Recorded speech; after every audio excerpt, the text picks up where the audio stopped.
Donc bonjour à tous, merci d'être venus donc dans cette session qui va traiter, comme vous le savez, un sujet qui me tient à cœur, que j'aime beaucoup, le Global Secure Access, donc à savoir un petit peu le nouveau mode de fonctionnement pour accéder à des ressources, qu'elles soient on-prem, cloud, au travers donc de Entra ID. Globalement, c'est ça.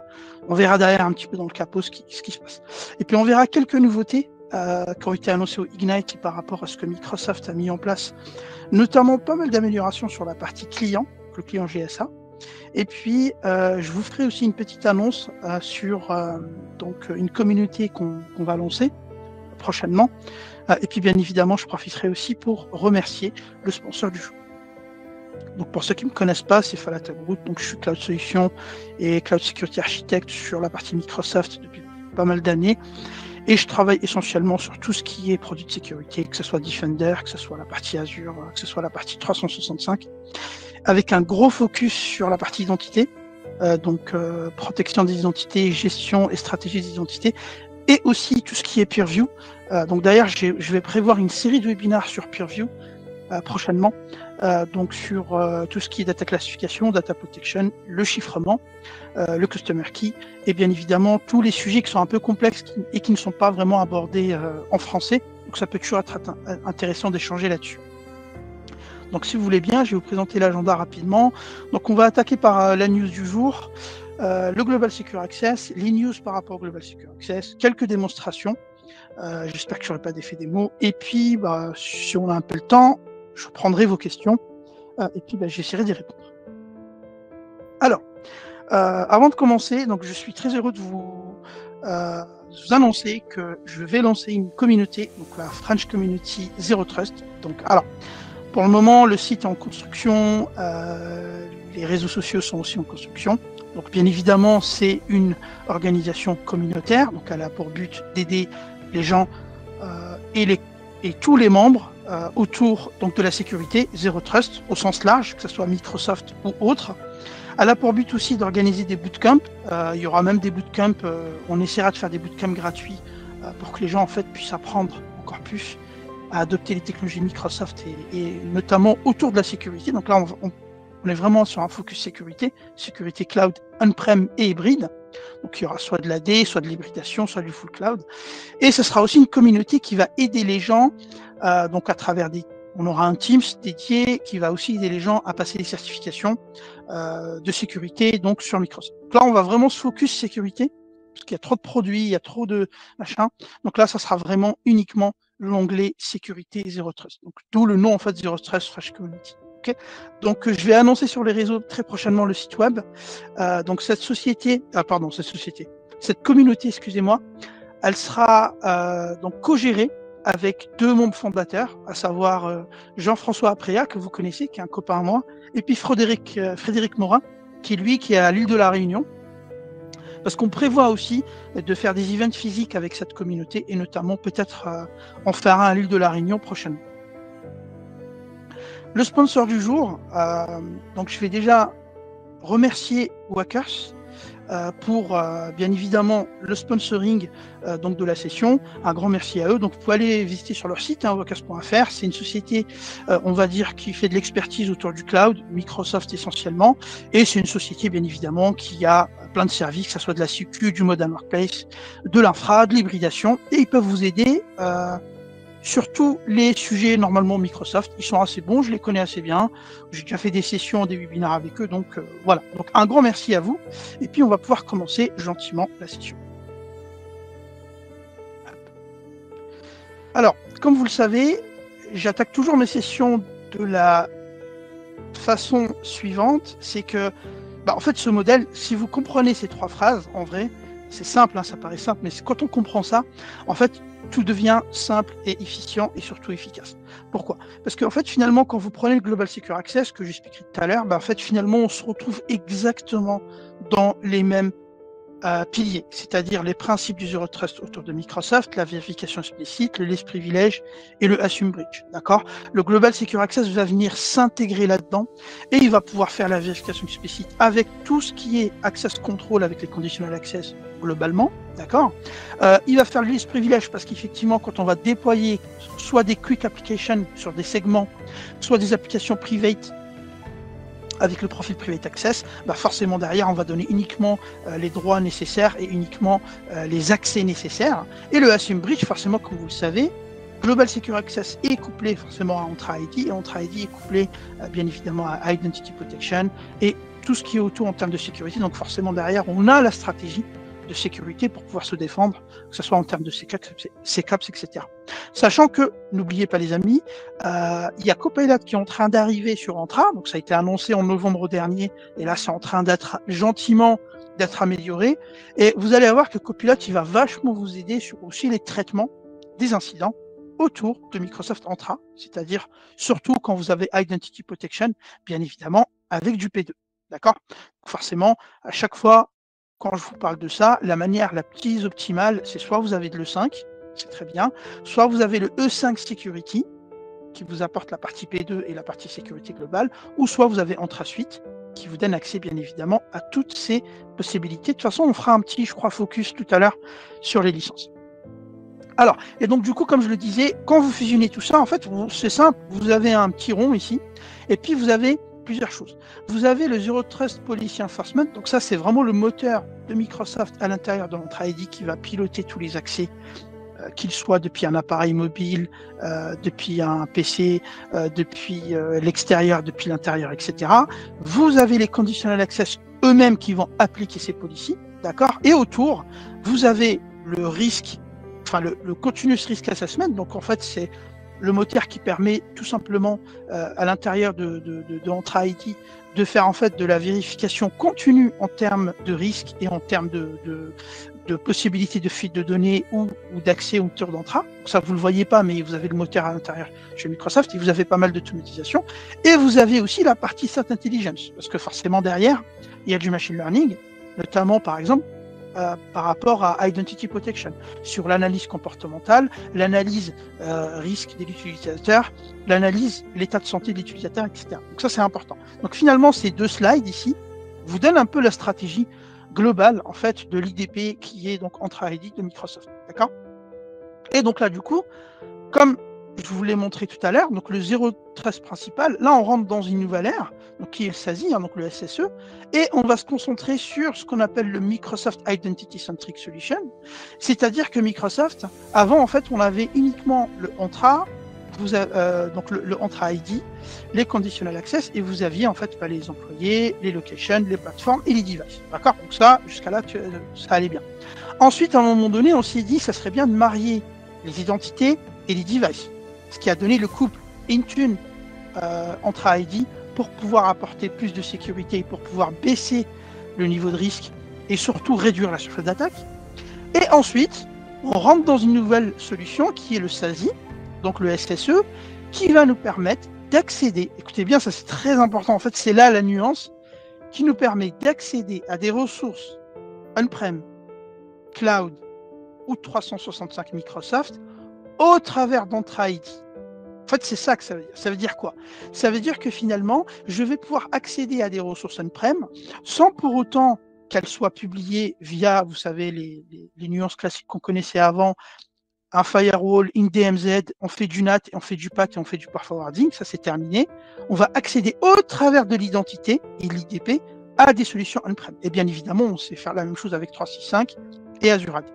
Refaisons juste un petit retour en arrière.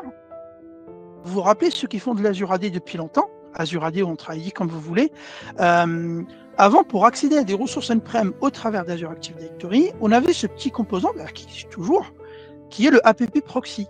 D'accord? Donc le Azure AD Application Proxy, qui permet de publier une application sur Internet. Enfin, il ne va pas la publier en vérité. Il va vous permettre d'y accéder au travers d'Azure Active Directory. Et donc forcément, vous allez pouvoir appliquer les Conditional Access, le CAE et surtout accéder à l'application sans la publier sur Internet. Donc ça, c'était l'ancienne méthode. La nouvelle méthode avec le Global Secure Access, donc avec la solution SSE ici, c'est qu'en fait, on va avoir un tunnel dédié. Qu'est-ce que ça veut dire? On en reparlera plus tard, mais grosso modo, c'est que toutes les connexions depuis la gauche que vous voyez ici, quand ils vont aller sur la droite, j'ai fait ça de manière très simple, vont passer au travers un tunnel avant d'accéder donc à toutes ces ressources. Ce qui fait qu'on est encapsulé, protégé et on a surtout plus d'efficience pour accéder aux applications. Ça, on le verra tout à l'heure un peu plus en détail. Mais grosso modo, la big picture de la SSE Solution, elle est là. C'est que je vais pouvoir accéder finalement à n'importe quelle application, depuis n'importe quel device, depuis n'importe quel utilisateur, depuis n'importe quelle location, au travers du Edge Microsoft. Et bien évidemment, en basant toujours sur les Zero Trust Principles, vérification explicite, les privilèges et le Assume Bridge. Et d'ailleurs, on retrouve ici les 3 profils nous permettant d'accéder aux différents types d'applications. Donc on va avoir le Internet Access pour accéder aux applications SaaS et Internet, le Private Access forcément pour accéder aux solutions, aux applications on-prem, et on aura, ça c'est important, donc le Defender for Cloud App, il joue un rôle important ici que vous ne voyez pas, c'est qu'il faut savoir que la solution donc SSE de Microsoft, le Global Secure Access, se base aussi derrière sur Defender for Cloud pour apporter le Shadow IT, pour apporter la notion de sécurité au niveau des applications. Ça, c'est hyper important. Et donc finalement, pour chaque profil, donc là je vous ai ici de faire une petite animation, pour chaque profil ici, on va retrouver le mapping technologique, d'accord? Et d'ailleurs, j'ai rajouté ce point-là, parce que ça c'est très important. Vous avez le profil qui s'appelle Entra Internet Access 365, donc en fait c'est le Internet Access for Microsoft Services, qui permet d'accéder à tous les portails plus ou moins de Microsoft. On en reparlera tout à l'heure au niveau granularité, comment ça fonctionne. Mais grosso modo, c'est comme ça que ça marche. Et en fait, cette solution-là, elle vous permet finalement, depuis n'importe où, d'accéder à n'importe quoi au travers du Edge Microsoft. C'est aussi simple que ça, la traduction. Après, forcément, techniquement, c'est un peu plus compliqué, mais dans la stratégie, dans la vision et dans les grandes lignes, c'est ça, en fait, la solution SSE. D'accord ? Parce que j'avais eu beaucoup de questions là-dessus, donc j'essaie vraiment de vulgariser pour que tout le monde puisse comprendre. En tout cas, ceux qui ne savent pas, parce que je sais qu'il y en a qui savent très bien ici dans la salle. Et donc finalement, Entra, ça devient quoi? Ça devient en fait une bulle qui vous permet de sécuriser depuis n'importe quelle identité, sur n'importe quelle application, et depuis n'importe où, sur n'importe quelle ressource. Et surtout, ce qui est très important, ce que vous voyez ici, ils ont rajouté la partie IA, donc la partie AI. Et la partie AI, forcément, on va parler de Copilot, on va parler de toute l'AI que propose Microsoft, mais aussi la partie Copilot for Security, qui va venir vous aider aussi à mettre en place de la sécurité, de l'ordonnancement et surtout de l'automatisation. D'accord ? Donc, finalement, là j'ai parlé un petit peu de manière un peu plus large, mais finalement, si on se penche un peu dessus, c'est quoi finalement l'offre Microsoft Global Secure Access, c'est-à-dire cette offre SSE? En fait, tout simplement, comme on peut le voir ici, comme je vous le disais tout à l'heure, donc le Global Secure Access, c'est une méthode qui permet tout simplement d'accéder à des applications au travers de Edge Microsoft. Donc c'est quoi les Edge Microsoft? Ce sont tout simplement les points d'entrée, les routeurs et le network Microsoft dans Azure. Parce qu'en fait, ils se sont dit quoi? Ils se sont dit on a une grosse infra Azure mise à disposition à des clients qui fonctionnent très bien. On a beaucoup de data centers dans le monde. Je vous rappelle que Microsoft a plus de data centers que Google et Amazon réunis, hein, d'accord? Donc ça c'est important. Et d'ailleurs, ils investissent encore. Et ils se sont dit pourquoi pas faire passer le trafic au travers de ces Edge qui sont donc installés sur les data centers de Microsoft pour accéder aux applications on-prem, SaaS et cloud, enfin 365, on va dire Azure et 365. Et donc pour ça, en fait, c'est pour ça que Microsoft donc a mis en place ce point-là, ce qui fait que ça vous permet d'accéder aux applications au travers donc du tunnel Microsoft. Et ça veut dire quoi concrètement?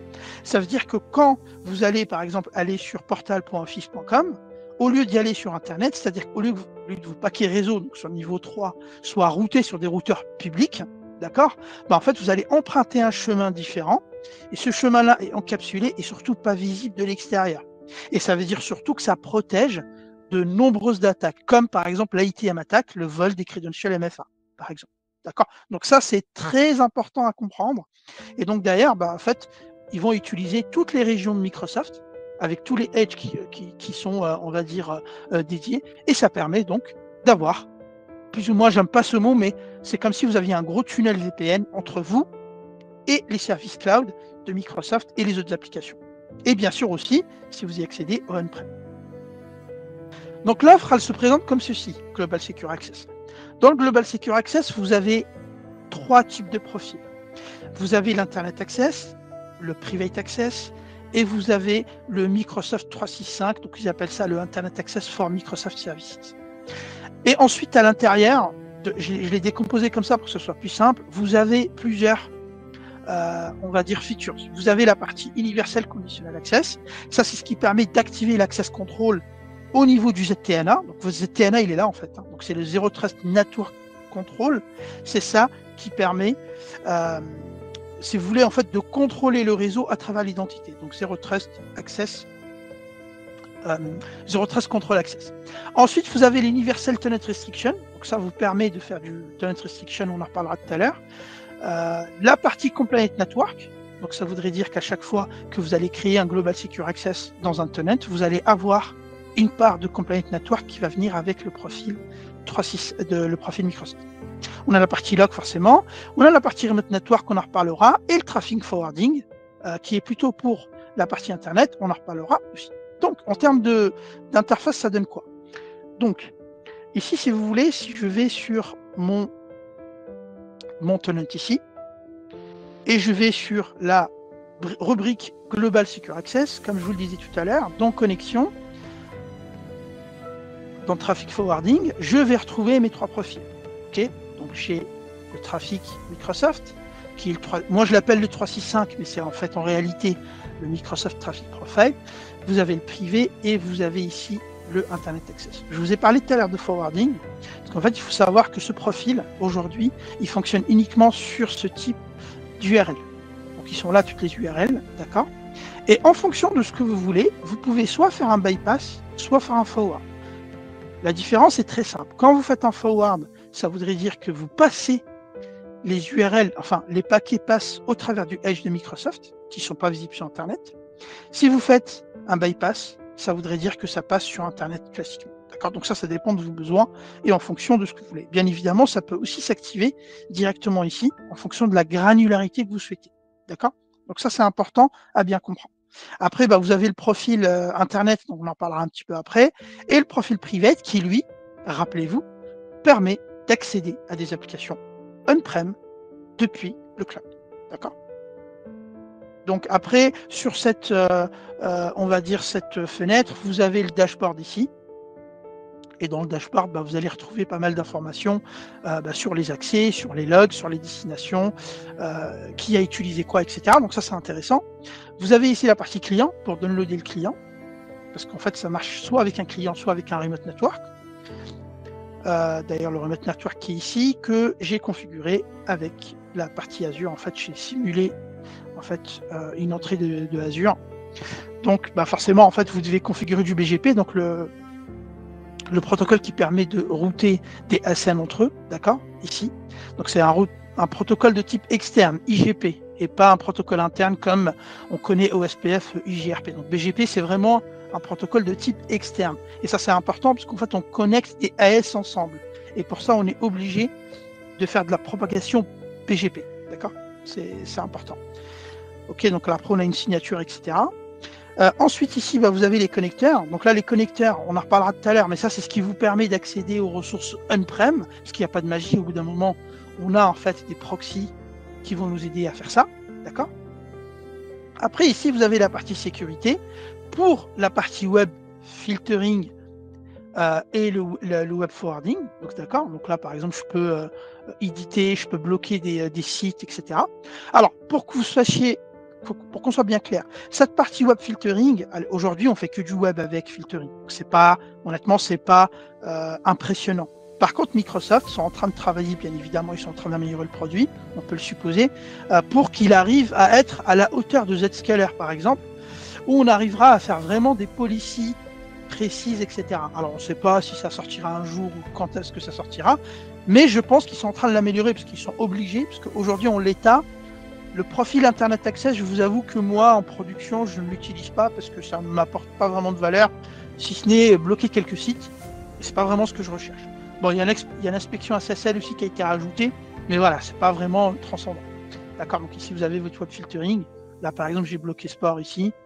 Voilà, et j'ai bloqué quelques sites. Mais c'est pas vraiment le plus transcendant. D'accord? Ensuite, vous avez la partie monitoring, ici, avec les alertes, les audits, D'accord, donc là, vous allez voir un petit peu les gens quand ils accèdent, là, vous allez voir qu'il y a du forwarding qui est passé, etc. Donc ça, c'est intéressant aussi, bien évidemment. Donc là, après, cette partie n'est pas encore fonctionnelle. Vous avez aussi les logs sur la partie network, remote network. Moi, je ne l'ai pas mis en place pour le moment. Il est juste activé, il est juste configuré, mais il n'est pas activé. Vous avez les logs 365. Donc là, vous allez retrouver aussi tous les logs, les accès à SharePoint, OneDrive, etc. D'accord. Vous pouvez aussi avoir les workbooks pour après les faire consommer à des workspaces et voire même après derrière les intégrer à Sentinel sans problème. Et vous avez les parties settings, donc vous avez la partie session, ça c'est très important. Donc le tenant restriction qui permet, comme je vous le disais, de faire du tenant restriction, ça on en reparlera tout à l'heure à quoi ça sert, et surtout l'adaptive access qui vous permet d'accéder et d'activer les conditional access pour avoir ce qu'on appelle le network compliant. Donc ça c'est hyper important, c'est ce qui vous permet de faire les conditional access. Ok. Donc là c'était juste voilà pour voir un petit peu comment le produit, on va dire, est présenté. Ici, en termes de licensing, c'est simple. En termes de licensing, soit vous prenez la Microsoft Entra Suite, et attention, ça requiert au moins du P1. Ensuite, derrière, vous avez tout dedans, d'accord? Donc l'Internet Access, le Private Access, surtout. Soit vous ne souhaitez pas prendre l'Entra Suite, vous pouvez prendre que les bundles standalone. Vous pouvez prendre soit le Private Access, si vous voulez, soit l'Internet Access, ou soit les deux, de manière décorrélée. Sachant que, très important, ça... Beaucoup de gens oublient le profil que je vous ai montré ici. Donc, je fais dans Forwarding, Traffic Forwarding. Le profil Microsoft Traffic Profile, lui, il est compris dans P1 et P2. Vous n'avez pas besoin d'acheter l'Entra Suite ou une autre licence pour l'avoir. Il est déjà dans P1 et P2, donc vous pouvez déjà l'utiliser, par exemple, pour les comptes à privilèges. On en parlera tout à l'heure. Important. Ça, vous n'avez pas besoin de licence pour l'acquérir, parce qu'il existe déjà dans le bundle P1, P2. D'accord? Entra ID P1 ou P2. Ok. D'ailleurs, dans Maps ici, en fait, ça a déjà été mis à jour. Donc ça, c'est cool. Si vous avez dans la partie Entra Suite, là, vous avez la partie Entra Suite ici, et vous avez donc toutes les solutions. Donc le Private Access, l'Internet Access, etc. D'accord? Donc ça, c'est intéressant. Puis après, bien évidemment, vous pouvez aussi aller sur le site de Microsoft et voir les licences. Et comme je vous le disais tout à l'heure, donc en termes de prix, c'est soit vous prenez les produits de manière autonome, et donc là vous avez l'Internet Access, le Private Access ici, d'accord. Donc après on a les Identity Groove, etc. Ça ne nous concerne pas aujourd'hui. Ou soit bien évidemment vous prenez directement l'Entra Suite, qui elle comporte tous ces éléments-là, d'accord, comme je vous l'ai présenté tout à l'heure. Ok. Hop. Ensuite, comme je vous le disais tout à l'heure, le fonctionnement du Global Secure Access, forcément, il n'y a pas de magie. Comment ça fonctionne? Ça fonctionne de deux façons. Soit on a un client qui est installé sur notre machine, qui lui ensuite va se connecter au Edge et il va nous permettre de nous connecter à travers le tuyau Microsoft aux solutions donc cloud, SaaS ou on-prem. Ou soit on a le Corporate Network. Le Corporate Network, c'est quoi? C'est si par exemple vous ne souhaitez pas installer de client sur vos machines. Et donc dans ce cas-là, tout simplement, on va déclarer le réseau de l'entreprise ou les points de sortie de l'entreprise au travers de ce Remote Network. Et donc du coup, c'est au niveau réseau que ça va se passer. Donc vous serez routé automatiquement pour pouvoir passer au travers des edge de Microsoft directement. Et ce qui fait que vous serez dans une bulle. Et grosso modo, c'est comme ça qu'il faut le voir. J'ai mon PC, je vais sur par exemple admin ou SharePoint ou Exchange Online. En fait, je passe directement dans le tuyau Microsoft pour y accéder. C'est comme si j'avais un fil entre moi et Microsoft, donc forcément tout ce qu'il y a à l'extérieur, personne ne pourra me voir. D'accord? Donc ça c'est bien important à retenir. Donc au niveau de l'Internet Access, comme je vous le disais tout à l'heure, c'est un profil qui est assez intéressant pour le moment, mais il faut qu'il soit vraiment amélioré par Microsoft. Donc on est capable de faire du conditional access dessus. On est capable de faire du web filtering, comme je vous le disais, comme je vous l'ai montré tout à l'heure. Ça permet en fait l'accès de sécuriser l'accès à des sites internet avec ce qu'on appelle la Secure Web Gateway, qui est une Secure Web Gateway à l'intérieur, tout simplement. Mais pour le moment, honnêtement, voilà, il faut que ça soit quand même enrichi parce que par exemple, par rapport à un Zscaler, on est quand même loin en termes de technologie mapping. Donc, voilà, je vous parle de manière franche, bien sûr. Ça vous permet d'avoir vraiment voilà, le meilleur retour que j'ai pu avoir, puisque sachant que je le teste quand même depuis 2 ans et demi, ce produit-là. Mais je sais que ça va bien évidemment être enrichi et amélioré. Par contre, ce qui est important, attention, c'est que là, vous avez tous les tuyaux de sécurité et tout le machine learning derrière, hein, dans le dédicated tunnel, quand vous accédez au site internet. Donc vous êtes quand même protégé en termes de token protection, en termes de jetons d'accès, en termes JWT, quand vous allez faire votre authentification, etc. Là, vous êtes protégé. Donc ça, c'est quand même très important. Moi, je parlais vraiment de la fonctionnalité derrière, ce qu'on peut en faire. Pour le moment, web filtering, on a de la TLS inspection, donc c'est très bien, mais il faudra voir dans le futur un petit peu comment on va pouvoir l'améliorer. Sachant aussi qu'ils ont rajouté aussi, je crois, le CAE, donc le Continuous Availability, pour faire tout simplement, comme vous le savez, de la remédiation en temps réel avec les conditional access en cas de changement d'état de l'utilisateur. D'accord, bah, d'ailleurs je les avais mis ici, donc c'est très bien. Donc c'est votre Secure Web Gateway, mais ça arrivera bien évidemment plus tard avec de nombreuses améliorations. D'ailleurs on peut le voir ici hein, dans mon tenant. En fait si je vais ici dans mes Conditional Access, donc dans protection, donc Conditional Access, il faut juste que je la retrouve parce que j'en ai un paquet. Je crois que c'était... Alors attendez. Grosso modo en fait, bon je vais en ouvrir une, c'est pas grave. Dans la partie session, ce qui est intéressant, c'est ça. C'est que ici, vous avez, excusez-moi, en fait, vous avez la partie profil que vous allez pouvoir justement utiliser. Donc, ce qu'on appelle le Global Secure Access Profile. D'accord. Bon, moi, je l'ai pas fait ici, mais c'est ça en fait qui vous permet donc derrière de faire les conditional access au travers de ces profils et donc forcément derrière d'appliquer les web content au travers des CA aussi. Donc, c'est quand même intéressant. Par contre, attention, comme je le disais, c'est quelque chose qui mérite quand même d'être bien, on va dire, amélioré par rapport à la concurrence d'aujourd'hui. D'accord. De toute façon, ce profil-là, honnêtement, comme je vous l'ai dit, c'est pas ce que j'utilise en production, même chez les clients, c'est pas vraiment ce qui est retenu. Hein. Donc voilà. Ok. Par contre, après, on va parler le profil intéressant, à savoir le Internet Access for Microsoft Services. Donc lui, ça vous permet, comme je vous l'ai montré tout à l'heure, d'accéder à tous ces services. Donc Exchange, ils appellent ça Skype for Business parce qu'il y a encore des résidus à d'URL et Microsoft Teams, à SharePoint et OneDrive, et tous les Common 365 et Office Online. Et en fait, quand vous allez dans le Office Online Common, ici, en fait, vous allez quand même retrouver pas mal de choses intéressantes, notamment des liens d'administration. Et donc, du coup, ça me permet de me dire, pourquoi pas faire une stratégie où en fait l'administrateur sur sa station PO, donc Privilege Access Workstation, est obligé d'avoir le profil trafic 365 Microsoft d'activer, sinon il ne peut pas administrer le tenant. Donc ça c'est plutôt intéressant, parce que du coup j'ai un autre point de contrôle et j'ai une attaque de surface qui est encore plus réduite. D'accord. Donc là je le retrouve ici. Et comme on peut le voir dans la partie Common and Office Online, en fait vous allez retrouver pas mal d'URL. Vous voyez, donc là on a l'authentification Microsoft, on a le portal App Security, on a la partie admin Microsoft, on a la partie aussi, je l'avais vu tout à l'heure, voilà, admin.microsoft.com, on a la partie cloud.microsoft, donc tous ces URL là, effectivement, on est capable derrière, donc là ils sont en bypass, mais je peux bien évidemment les forward, je peux les manipuler pour que mon administrateur de tenant soit obligé de passer par ce tuyau là avant d'administrer mon tenant. Donc ça, c'est vraiment important et c'est la clé, parce que là, on est vraiment sur la partie Zero Trust. D'accord. Donc là, du coup, comme je vous l'ai dit, bypass, soit le profil, il passe donc through Internet Routing, donc il passera sur Internet si je suis en bypass. Par contre, si je suis en forward, il va être encapsulé, bien évidemment, dans le Microsoft Edge Services.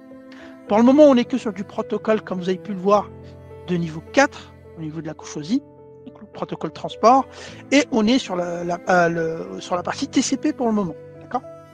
Sur cette partie-là, Microsoft Services. Et donc, comme je le disais, ce profil peut être utilisé, donc je vous l'ai mis ici, pour les comptes à privilèges. D'accord. Ça peut être intéressant pour des use cases de certains clients, par exemple. Ce qu'il fait, voilà.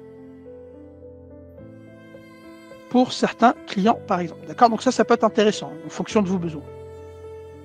Ensuite, on a parlé de l'Internet Access, le Private Access, le 365, et là on va parler en fait de la partie Private Access. Donc le Private Access, comme je vous le disais, c'est la solution la plus intéressante dans ce modèle-là actuellement. C'est la solution où il y a le plus d'avancées technologiques de la part de Microsoft, et c'est la solution qui m'intéresse le plus parce que ça me permet d'être concret et de remplacer que ce soit des VPN, et pour moi je le vois un peu comme le VPN 2.0.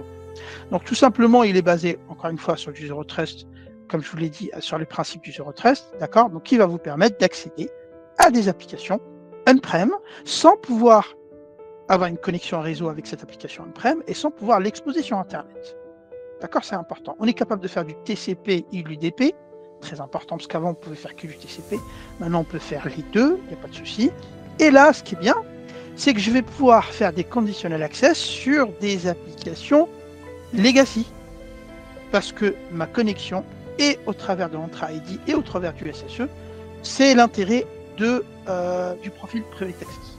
Okay, et bien évidemment, on aura une expérience seamless assez intéressante pour accéder donc à nos applications on-prem. Donc, comment ça marche ce truc? C'est que vous avez déjà des requirements.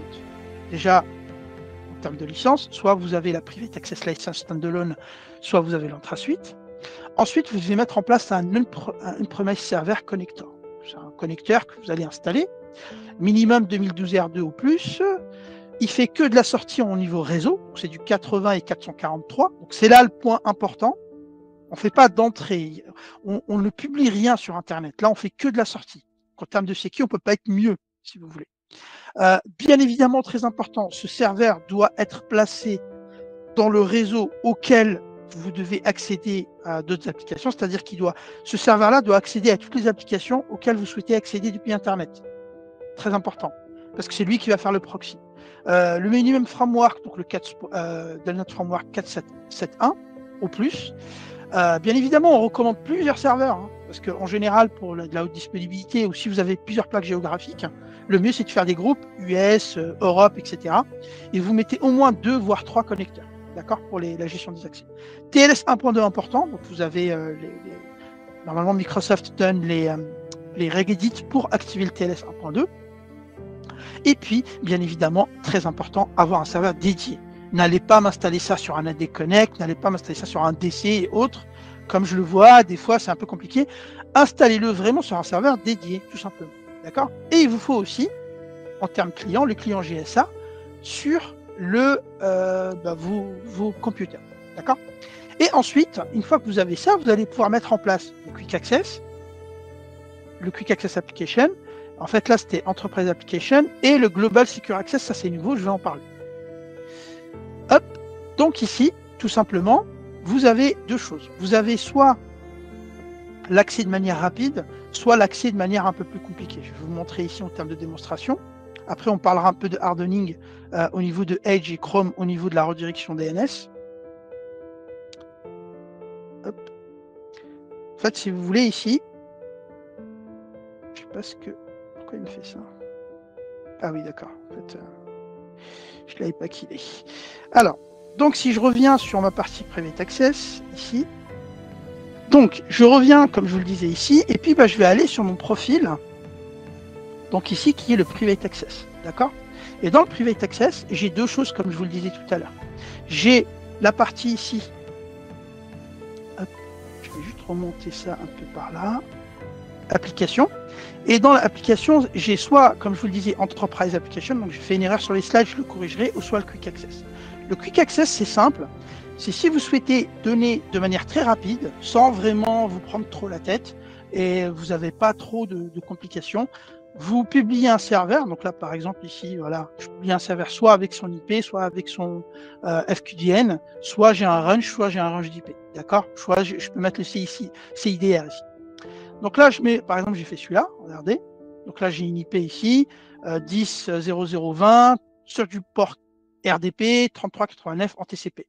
J'ai activé les private DNS, ça c'est intéressant.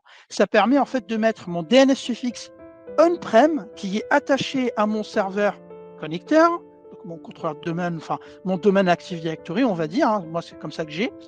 Et à l'intérieur, je vais du coup pouvoir résoudre cette IP depuis l'extérieur parce que justement, j'ai du private DNS. Ça, c'est intéressant.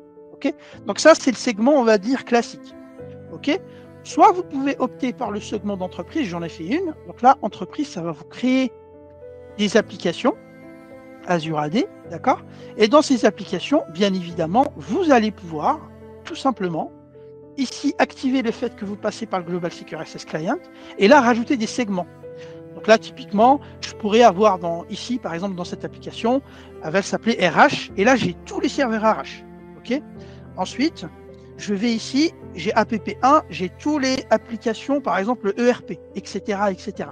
C'est ça la différence entre le Enterprise Application et le Quick Access. Le Quick Access, je n'ai pas cette granularité par application. Pourquoi?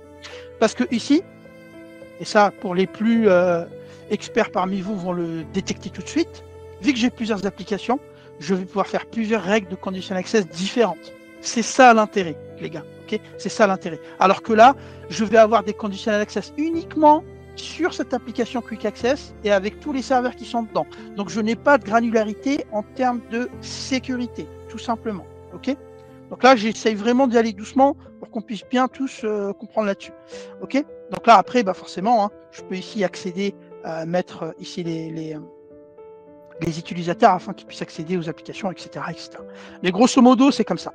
Après, vous avez une nouveauté qui s'appelle Application Discovery. Donc ça permet en fait, de découvrir toutes les applications privées que vous avez et ça vous propose des segments et vous allez pouvoir faire des segments de manière beaucoup plus simple. D'accord? J'ai pas eu le temps de la tester, mais c'est quelque chose qui est assez intéressant. Ok? Donc, je vais ici juste retourner dans les slides. Hop. Vous montrer ici, puis après on fera la petite démonstration tout à l'heure.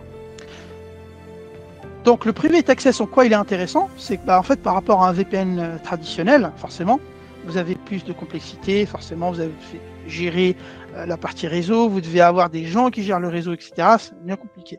En Trasuite, vous avez vu, c'est pas plus compliqué. Il faut juste avoir un peu de Basic Network Knowledge, forcément, savoir ce que c'est que le protocole TCP, UDP, sur quelle couche réseau ça se trouve. Bon, ça c'est vraiment le b.a.-ba d'un informaticien, c'est vraiment les bases de l'informatique, hein, d'accord. Et forcément de l'expérience sur Entra ID avec les conditions access et la mise en place du Global Secure Access qui est finalement pas si compliqué que ça en vérité. Le challenge, il n'est pas là. Ensuite ici, forcément, vous n'avez pas de Zero Trust à proprement dit.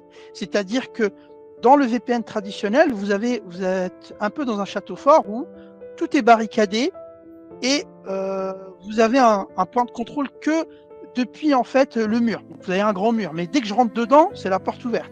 Alors que là, j'ai une architecture beaucoup plus granulaire en termes de Zero Trust parce que tous les vecteurs d'attaque sont couverts. Rappelez-vous, n'importe quel device, n'importe quelle activité, n'importe quelle location et n'importe quelle plateforme. Rappelez-vous de ça, c'est très important. Et en termes de sécurité, forcément, on va pouvoir apporter de la conditional access pour du legacy, pour du moderne, et on va pouvoir apporter de l'identity protection, on va pouvoir apporter toute la sécurité moderne d'un IDP comparé à un vulgaire VPN qui vous donne accès uniquement au niveau réseau, parce qu'en fait le VPN il permet juste de faire ça. Après vous avez quand même des VPN un peu évolués, il y a un firewall et tout, mais si vous voulez, ça ne sera jamais du niveau d'un Global Secure Access tel qui est présenté ici. Donc, du coup, le client, c'est simple. En termes de prérequis, Windows, c'est en GA, donc vous pouvez l'utiliser. Vous pouvez l'utiliser sur Mac, mais par contre, c'est en preview pour le moment, donc à ne pas faire en production. Vous avez la partie Android qui est en GA aussi. Vous pouvez l'utiliser sur Android, je l'ai déjà utilisé pour un client. Et vous avez la partie iOS qui est en preview. En termes de prérequis, très simple, on peut utiliser des machines AVD en single, pas en shared, des VM Windows 365, Windows 10, Windows 11 forcément. Une nuance, il faut qu'il soit au moins Entra-Join ou Hybrid Join, d'accord? On ne peut pas l'avoir sur une machine standalone, ce qui est normal parce que sinon vous allez pouvoir l'installer n'importe où, votre client, et du coup la sécurité elle ne sert à rien. Il faudra forcément les local admin pour l'installer, donc il faudra prévoir un package Intune Vim avec Intune pour pouvoir l'installer automatiquement. Et on peut aussi l'installer en mode silence sans problème. Et là, la slide licence, on en a déjà parlé tout à l'heure. Donc, je vais vous montrer un petit peu le client et puis on va faire une petite démonstration. Donc là, si vous voulez, je vais me connecter sur mon client ici. Et là, j'ai mon client GSA. Et vous avez vu automatiquement, là, en fait, il va me demander de me connecter au client GSA, c'est-à-dire de m'authentifier au niveau d'Entra ID. D'accord? Donc là, forcément, je ne me rappelle pas du mot de passe. Ok, ça va, on est un peu dans... J'aurai quelques minutes de retard, mais pas plus, ne vous inquiétez pas. Après, vous allez pouvoir aller manger. Donc là, je me connecte sur le client GSA. Forcément, j'ai l'authentification. Alors, bien évidemment, hein, pour les férus de la sécurité, je vous vois venir. Pour s'authentifier au client GSA, bien évidemment, il faut que j'ai une machine aussi compliant en termes de sécurité. Rappelez-vous la vérification explicite. D'accord? En fait, j'ai une sécurité à double. C'est-à-dire que pour pouvoir accéder à mes applications, je dois avoir le GSA d'installer avec du MFA, avec un bon compte. Mais pour avoir le GSA, je dois avoir une machine compliant. Vous voyez, donc en fait, on fait un croisement en termes de sécurité. C'est vraiment ce qu'on appelle le Zero Trust Network Access. Donc une fois que je suis connecté, là, je peux aller sur mon client. J'espère que vous voyez bien. Et là, dans mon client, ici, d'accord, j'ai plusieurs choses. Donc là, je vais retrouver les détails, donc le client, l'utilisateur, victime STC Consulting, le device ID, le tenant ID, le forwarding, etc. Là, je peux voir un petit peu ce qui se passe en termes de health check. Donc là, je vois que tout va bien, tous mes tunnels sont OK, tous mes profils sont OK, mes DNS sont OK, je n'ai pas vraiment de problème, d'accord. Mais ma table NRPT est OK aussi, etc. Ensuite, au niveau du forwarding profile, c'est là que c'est intéressant, c'est que quand les profils sont attribués à l'utilisateur, ils vont apparaître ici. C'est-à-dire que si je n'avais pas configuré le Private Access, je ne le verrai pas ici. Ne vous inquiétez pas. Donc là, si vous faites une démo chez vous ce soir, pour voir tout ça, il faudra les avoir configurés, bien évidemment. Donc là, j'ai la partie 365 Rule. Donc là, c'est pour accéder à toutes ces applications. Regardez, en fait, quand c'est marqué tunnel, ça veut dire que je passe au travers du tunnel de Microsoft. D'accord. Quand c'est bypass, je passe sur Internet. J'ai la partie Private Access qui m'intéresse ici avec les serveurs que j'ai publiés, le 26, le 24, le 20. J'ai même publié un avec le FQDN pour montrer que ça fonctionne aussi. J'ai l'Internet Access, donc pour bloquer la partie web filtering et le TLS inspection. Voilà, ça vaut ce que ça vaut, mais en tout cas c'est là. Et j'ai aussi le Private DNS Rule. Donc ça, c'est ce que j'ai configuré ici. Donc au niveau de la Quick App, je vais revenir là-dessus. Hop, dans ma Quick App ici, vous avez cette partie qui est en preview. Donc, comme je vous l'ai dit, le DNS preview. D'accord? Donc, concrètement, comment ça peut marcher? Alors, concrètement, alors attendez, hop, voilà. Concrètement, en fait, je vais, par exemple, vous montrer un accès à un serveur privé depuis l'extérieur. Donc là, je l'attaque en 10.0026, vous êtes d'accord que c'est une IP privée. Hein. D'ailleurs, ici, si je viens ici, vous voyez, IP config, je suis sur un autre subnet. Donc, et bien évidemment, j'ai pas de routage entre. De toute façon, je vais vous faire la démo et pour vous prouver que ça marche. Donc là, je me connecte ici. Et puis bah là, il va s'authentifier automatiquement. Et puis il va me demander mon compte et je vais m'authentifier. D'accord? Et donc là, je vais m'authentifier sur mon client. Ça veut dire que là, j'ai accédé à une application depuis l'extérieur au travers du tunnel Microsoft Global Secure Access. Vous avez vu, ça marche, il n'y a pas de souci.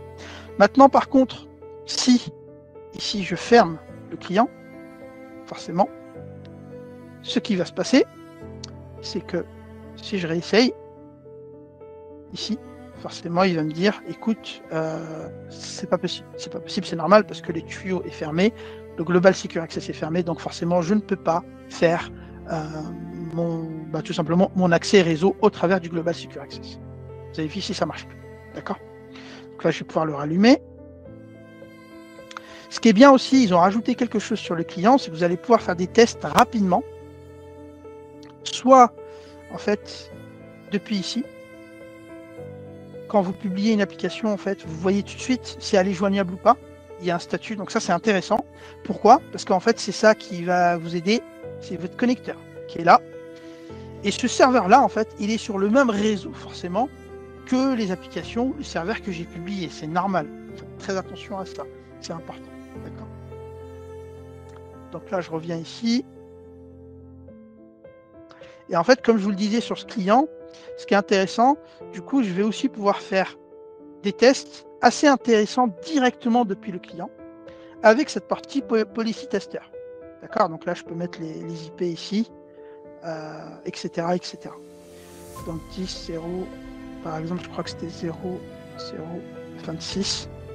On était sur du TCP et on était sur du 33.89 par exemple. D'accord? Et en fait, quand vous faites votre run test ici, là, il vous dit que le résultat, il passe par le tunnel et ça passe directement. D'accord? Etc.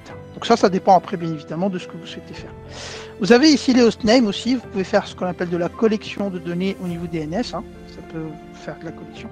D'ailleurs, je pourrais faire un truc comme ça. Hop. Et donc lancer pour vous prouver que ça marche. Donc là, vous avez vu, il essaie de me connecter. Vous avez vu, hein, j'ai lancé l'RDP. Et c'est là où c'est intéressant. Le RDP se comporte comme si c'était une application O2. D'accord? Parce que là, il m'a lancé, regardez la fenêtre Authentication moderne de Azure Active Directory, de Entra ID. D'accord? Donc ça me permet aussi de faire des conditional access sur du RDP, des conditional access sur du SSH, des conditional access sur ce que vous voulez en fait, du moment que vous êtes connecté en global secure access. D'accord? Et bien évidemment ici aussi, je pourrais faire en sorte de faire plus de sécurité, etc., etc. Et là, vous voyez ici en fait les connexions qui sont en train d'arriver. D'accord? Donc ça, c'est aussi intéressant pour justement, voilà, donc là maintenant j'ai pu me connecter et là je peux ouvrir mon serveur avec du DNS, donc privé, pardon, directement, parce que j'ai fait donc ma résolution DNS avec le privé de DNS qui a été mis en place depuis, je crois, depuis novembre, donc ça c'est intéressant. D'accord? Et voilà, là, donc j'accède à mon truc sans problème. Donc j'aurais pu faire quoi aussi les gars? J'aurais pu aussi avoir un share SMB et le partager avec ce nom-là et accéder directement ici, d'accord, depuis mon share SMB. Il n'y a aucun problème. D'accord? Voilà, donc c'est des scénarios, bien évidemment, que vous allez pouvoir faire. On peut aussi avoir du SSO avec le KDC proxy. C'est-à-dire qu'au lieu d'attaquer directement le DC pour faire donc pour avoir les tokens Kerberos, TGT, etc., on va faire appel à un KDC proxy qui lui fonctionne avec le Global Secure Access Private Access et qui vous permet d'avoir aussi du SSO directement sur toutes les applications internes, depuis l'extérieur, sans publication d'application. D'accord, j'insiste, mais c'est important. Hein. Ok? Voilà donc ce que je pouvais vous montrer là-dessus. Après, effectivement, vous avez des états sur le client, ça c'est important. En fait, vous avez donc là, soit il est connecté, soit il est disablé, soit il est déconnecté, etc. Sur le client, vous avez plusieurs services. Donc, vous avez le Global Secure Client Managed Services, vous avez le Engine, le moteur, vous avez les Retrieve Services et le Tunneling. Donc, tout cela, si vous avez des problèmes, n'hésitez pas à les redémarrer, etc. C'est pas un souci. Je vous les ai mis ici. D'accord? Ensuite, quelques points d'hardening sur le client. Vous pouvez, parce qu'en fait, par défaut, ça c'est un défaut pour le moment, même l'utilisateur, s'il n'est pas admin, il peut interagir avec le client. D'accord. Maintenant, on est capable de le désactiver. Ça, c'est intéressant. Donc, le Restrict Not Privilege User avec cette clé de registre. Vous avez aussi une autre clé de registre qui permet de désactiver ou d'activer le client directement à distance. D'accord. Donc, vous poussez avec Intune ou autre. Et vous avez aussi une clé de registre qui permet de hide le système Try Menu Button. Donc, ça vous permet d'enlever tous les boutons sur le client afin que les utilisateurs ne soient pas trop curieux avec ce client. OK? Alors, bien évidemment, ce que je ne vous ai pas montré ici, alors attendez, c'est qu'en fait, on peut aller beaucoup plus loin. Parce que, en vérité, vous avez vu ici, on peut aller beaucoup plus loin parce qu'en fait, ce qu'on peut faire, comme je vous l'ai dit, dans les conditional access que vous avez vu tout à l'heure, en fait, donc quand j'ai fait du RDP, ça a lancé la fenêtre Azure Active Directory. Là, malheureusement, il faut que je me dépêche un petit peu parce que sinon je vais me mettre en retard. Je vais juste vous montrer un truc intéressant. Conditional access ici, policy. Donc si je prends celle-ci, vous avez vu accès ZTNA on-prem. Intéressant. Donc là, du coup, je vais targeter mon application. Donc c'est une application RH. Cette application RH, comme vous le savez, c'est une application Active Directory, donc Azure Active Directory, donc il faut que je donne l'accès aux gens pour accéder à cette application. Et pour donner accès aux gens, j'ai plusieurs façons de faire. Soit je le donne de manière automatique avec un groupe dynamique, soit je suis un peu plus malin et j'essaye de faire un peu on va dire du self-services et j'utilise, regardez ici, le Identity Governance, le Entitlement Management et ici je fais un Access Package, d'accord, pour que l'utilisateur ici puisse accéder à mon application. Donc là je vais faire un petit test, donc je vais aller sur ici, je vais vous montrer vite fait. Je vais aller juste pour vous faire la démo. Et en fait, ici, mon utilisateur qui s'appelle victime. Ici. Alors, pour la petite histoire, victime, parce que c'est pour les démos d'attaque, en fait, hein, tout simplement. Alors, 18.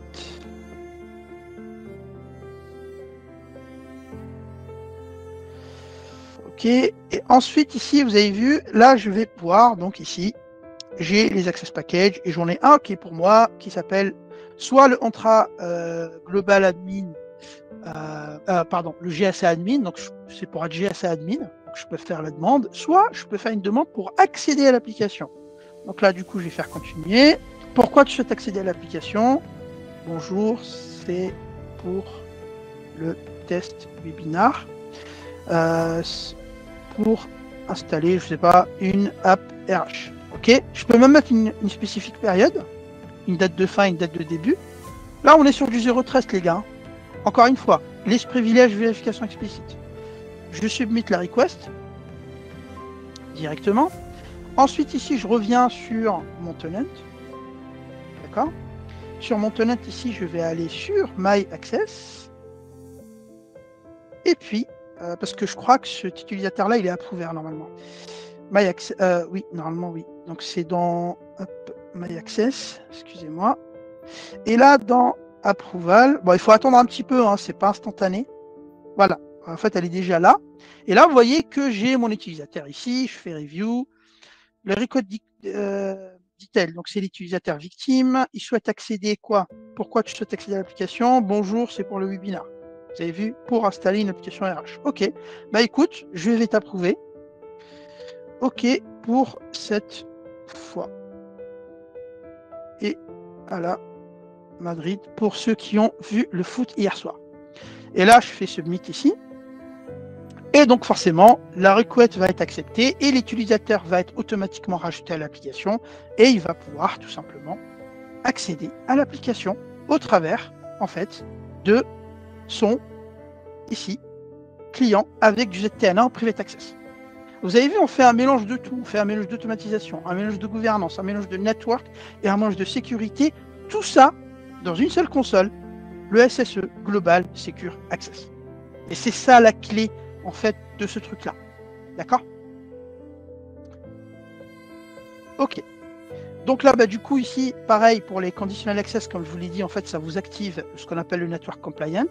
Donc, ça vous met une location. C'est pas une trusted location, attention, c'est une network compliant quand vous activez le session management. Et là, ça vous permet de faire des conditional access pour les admins. OK? Donc, bah là, vous avez le tenant restriction. Rapidement, qu'est-ce que c'est le tenant restriction? Le tenant restriction, ça vous permet, en fait, de bloquer accès à toute authentification d'un autre tenant depuis votre station de travail. D'accord? C'est ça qui est important. Donc, typiquement, vous êtes connecté sur le tenant A, mais vous souhaitez aller sur portal.azure.com sur un autre tenant. Ça ne marchera pas, c'est pas possible. Attention, on ne bloque pas le B2B pour accéder en guest à d'autres tenants. On bloque l'accès à des tenants en termes d'administration. OneDrive, Teams, OneDrive, sécurité, etc. D'accord? Et pour ça, ça fonctionne de manière très très simple. Alors, là, vous allez avoir ici sur votre... Hop, donc on va aller sur la partie ici, External Identities, et on va aller sur la partie Cross Access Tenant. Et là, vous avez la partie ici qui s'appelle Tenant Restriction. Et dans le Tenant Restriction, je vais pouvoir ici utiliser, donc bloquer, etc. D'accord? Et une fois que j'ai fait ça, je vais venir sur la partie ici qui s'appelle Session Management et je vais appliquer le Enable Trusted Restriction. Et là, ça va marcher. Pardon, Tenant Restriction. OK? Donc ça, c'est intéressant aussi. Et puis, ça vous permet de le bloquer automatiquement. Ensuite, là, j'ai fait un fiddler, hein, je vous l'ai montré pour montrer en fait que ça fonctionne. Vous pouvez faire un fiddler pour analyser les requêtes au niveau HTTP. C'est aussi assez intéressant pour faire un peu de hardening si vous le souhaitez. Donc là, on fait ce qu'on appelle de la data plan protection et du tenant restriction. D'accord, c'est vraiment au niveau du data plan qu'on est bloqué. Et puis finalement, l'écosystème SSE Microsoft, c'est ça, c'est que c'est n'importe quelle appli, n'importe quelle ressource, n'importe quelle solution sera automatiquement jouée par ce fameux Microsoft SSE qui fait de la Secure Gateway pour la partie web, du ZTNA pour la partie Private Access, la partie CASB parce que derrière vous avez les Defender for Cloud, et après on pourra aussi rajouter du DLP, rajouter de la Threat Protection. D'accord. Et finalement, ça rejoint les 3 pierres fondamentales, l'identité, les endpoints et le Network Access. Et ça, quand vous faites ça, plus ça, plus ça, cette addition, cette équation, qui paraît simple, vous donne ce qu'on appelle le ZTNA, le Zero Trust Network Access. D'accord. Pour finir, pour ceux qui souhaitent s'aventurer sur le Microsoft Edge SSE Global Secure Access, voici quelques phases que je vous recommande. C'est déployer d'abord la partie Internet Access pour la partie Microsoft Services, donc la partie admin, et vous faites un peu avec des stations pour, en fait, vous vous connectez uniquement depuis le client GSA pour administrer. D'accord, ça c'est intéressant. Ensuite, vous pouvez déployer la partie Private Access pour accéder à des applications on-prem. C'est facile en fait, il n'y a pas grand-chose.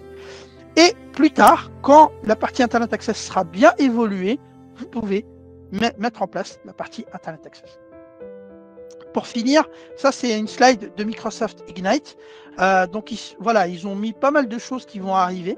D'accord, donc notamment la multi-géo, la partie Private Access pour les domaines contrôleurs, la partie Threat Intelligence. Vous avez aussi la partie DLP Network, comme je vous l'ai dit tout à l'heure, qui va arriver, le Cloud Firewall. Donc là, on va vraiment avoir une amélioration de dingue en 2025 sur ce produit.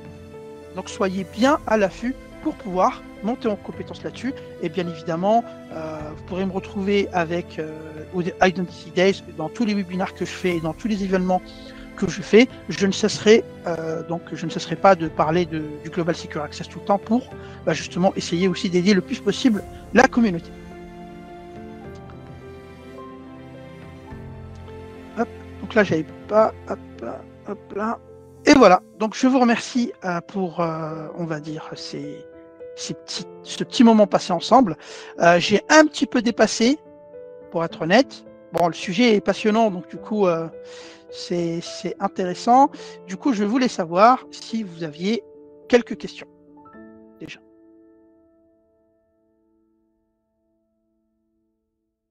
Est-ce que, tout simplement, alors, là, je vais... Coucou, j'ai pas accès au chat. Oui, on vous voit, on vous entend. Alors, attendez. Discover groupe. Alors, je lis les questions un petit peu dans l'ordre. Est-ce que le Global Secure Access permet d'accéder aux applications web on-prem ou l'accès aux applications lourdes possible? C'est ce que je disais, en fait, il accède aux applications lourdes, on-prem, cloud, ce que vous voulez. C'est any application. Est-ce que le trafic peut être implémenté avec une licence? Alors, si tu as une licence EMS E3, tu as normalement Azure AD P1, Entra ID P1, donc tu vas pouvoir utiliser le trafic Microsoft 365 uniquement. En fait, c'est comme un VPN, c'est mieux qu'un VPN, si jamais. Est-ce que le web filtering, le blocage fonctionne correctement? Oui, ça bloque correctement les sites, etc. Il n'y a pas de souci. Global Secure Access peut être en cas pratique pour accéder à une VM Workstation Azure de RDP depuis... oui, bien sûr. Depuis Windows quoi, par contre? C'est quoi ça? Family. Non, parce que Windows Family, tu peux pas le mettre dans un Entra ou dans un domaine, donc c'est pas possible. Business Premium, c'est OK, oui, parce que Business Premium, tu as Entra ID P1. Mais attention, hein, les gars, je répète encore une fois, vous pouvez accéder que au profil 365 App, hein, enfin le profil Microsoft for Microsoft Services uniquement. OK? Si tu veux faire du Private Access, il te faut la licence. Si tu veux faire de l'Internet Access, il te faut la licence aussi. Attention. Hein. Alors, juste le port 80 ou 43 uniquement. Par rapport à quoi tu dis ça? Par rapport à l'accès inbound au niveau du serveur connector, c'est ça? Oui, il y aura un replay, Fatiha, bien évidemment. Alors, est-ce qu'il faudra rajouter des autorisations aux applications déployées au niveau GSA? Oui, en fait, comme je le disais, l'application GSA, elle va arriver, donc comme je le disais tout à l'heure, soit par groupe, soit tu as vu ce que j'ai fait tout à l'heure, j'ai fait de la gouvernance avec le package access pour demander l'autorisation afin d'accéder à l'application. Mais tu vas devoir gérer effectivement par groupe la partie application. Et en fait, ça se fait, tu vois, par exemple ici, je vais vous remonter mon écran rapidement. Hop. En fait, dans la partie, tu vois, par exemple ici, Quick Access, tu vois, tu as ici le User and Group pour justement donner l'accès aux utilisateurs. D'accord? Et dans le profil aussi, ça se joue là. Dans le profil, là, tu vas pouvoir ici linker le profil. Est-ce que c'est pour tout le monde ou est-ce que c'est pour des gens précis dans l'entreprise? Là, c'est pareil, tu vois, ici, etc., etc. Donc oui, tu as des autorisations, bien évidemment, à faire. Hein. J'espère en tout cas que ça vous a plu. Ah, bah salut Flavien. Il faudra qu'on se parle d'ailleurs. Donc on en reparlera. En tout cas, j'espère que ça vous a plu. Vous aurez le replay et bien évidemment, si vous avez des questions autres, bah, vous pouvez me joindre sans problème. Sachant que mercredi prochain, j'ai un webinar sur Entra ID sur les news, donc ça sera un peu plus global. Et puis la semaine d'après, je vais attaquer les webinars sur Purview, la classification, data protection, etc. Donc je vous remercie infiniment et bah, je vous souhaite une très bonne journée et un bon appétit. Et à bientôt les amis.